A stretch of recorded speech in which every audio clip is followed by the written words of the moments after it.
Halo semuanya, perkenalkan saya Sayyid Harun Yahya dari Fakultas Psikologi Universitas Pancasila. Jadi di kesempatan kali ini kita akan membahas tentang BPF, Business Psychology Framework, yaitu sebuah kerangka yang menjelaskan bagaimana ilmu psikologi bisa diterapkan di dalam dunia bisnis. Jadi selama ini banyak orang menganggap bisnis hanya soal keuntungan, padahal ada hal yang nggak kalah penting, yaitu manusia yang terlibat di dalamnya, baik pemimpinnya, karyawan, maupun para tim pekerja lainnya. Framework ini menekankan bahwa tujuan bisnis itu bukan sekedar mencari profit keuntungan, tetapi juga membangun keberlanjutan dan menciptakan kebahagiaan bagi semua pihak yang terlibat. Oke teman-teman, langsung saja kita masuk ke bagian yang pertama. Jadi komponen yang pertama itu adalah strategic direction capital atau arah strategis. Jadi setiap perusahaan itu idealnya memiliki fondasi yang jelas sejak awal, mulai dari filosofi, nilai, hingga visi dan misi perusahaan. Nah, dari sanalah tujuan besar dan target itu akan ditentukan di dalam suatu perusahaan. Ada juga istilah strategic intent, yaitu niat jangka panjang yang menjadi kompas utama organisasi. Sederhananya seperti ini, seperti kemana arah perusahaan akan dibawa.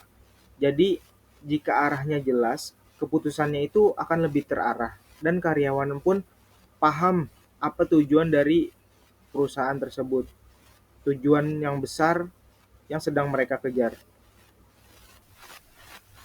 Bagian selanjutnya ada organisasional kapital atau modal organisasi. Jadi bagian ini itu memastikan strategi yang telah disusun itu bisa diwujudkan melalui hal-hal seperti ini. Kayak misalnya kepemimpinan dan manajemen yang efektif. Kemudian yang kedua itu budaya kerja yang positif, misalnya seperti kolaborasi atau inovasi. Kemudian teknologi serta infrastruktur yang mendukung, dan yang terakhir itu ada sistem informasi dan pengetahuan yang terkelola dengan baik. Jadi, ibarat mesin kendaraan, itu jika mesinnya sehat, maka perjalanan itu akan lancar. Nah, begitu pula di dalam organisasi. Semakin kuat modal organisasinya, maka semakin mudah visi dan misinya itu dapat diwujudkan. Bagian berikutnya adalah human capital atau modal manusia. Jadi inilah roh organisasi, karena tanpa SDM yang berkualitas, perusahaan itu akan sulit untuk bertahan. Nah, di dalam human capital ini mencakup ada 4, yaitu kompetensi individu, kemudian kemampuan bekerja sama dalam tim, kemudian selanjutnya kompetensi organisasi secara kolektif, dan yang terakhir itu kepedulian sosial dan lingkungan. Jadi, jika karyawan memiliki kemampuan dan motivasi serta kesejahteraan yang baik seperti di atas, maka pencapaian perusahaan itu akan lebih mudah untuk terwujud. Jadi dari ketiga modal tadi, seperti strategis, organisasi, dan manusia, itu digabungkan menjadi dalam satu kesatuan yang menghasilkan ada dua hal penting.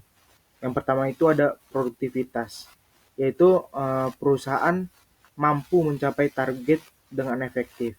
Yang kedua itu psikologi well-being, yaitu karyawan merasa sehat secara mental, bahagia, dan termotivasi.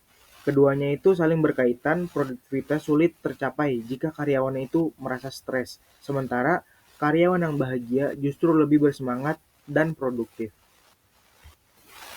Hasil akhirnya, penerapan framework ini bermuara pada terciptanya sustainable business excellence and happiness. Artinya, bisnis bukan hanya unggul dan berprestasi, tetapi juga berkelanjutan serta memberi kebahagiaan bagi karyawan, pelanggan, maupun masyarakat. Walau faktor eksternal seperti regulasi atau persaingan tetap berpengaruh, framework ini menjadi fondasi agar bisnis itu mampu beradaptasi dengan baik. Dengan begitu, keberlangsungan bisnis kita itu tetap terjaga, sekaligus memberi manfaat yang luas. Jadi kesimpulannya itu, bisnis psikologi framework itu dia menegaskan bahwa keberhasilan bisnis tidak hanya soal profit. Kesuksesan sejati itu terwujud ketika strategi, organisasi, dan manusia itu bisa dikelola secara seimbang. Kemudian, jika ketiganya itu bisa berjalan secara selaras, perusahaan itu dapat tumbuh berkelanjutan sekaligus menciptakan kebahagiaan bersama-sama.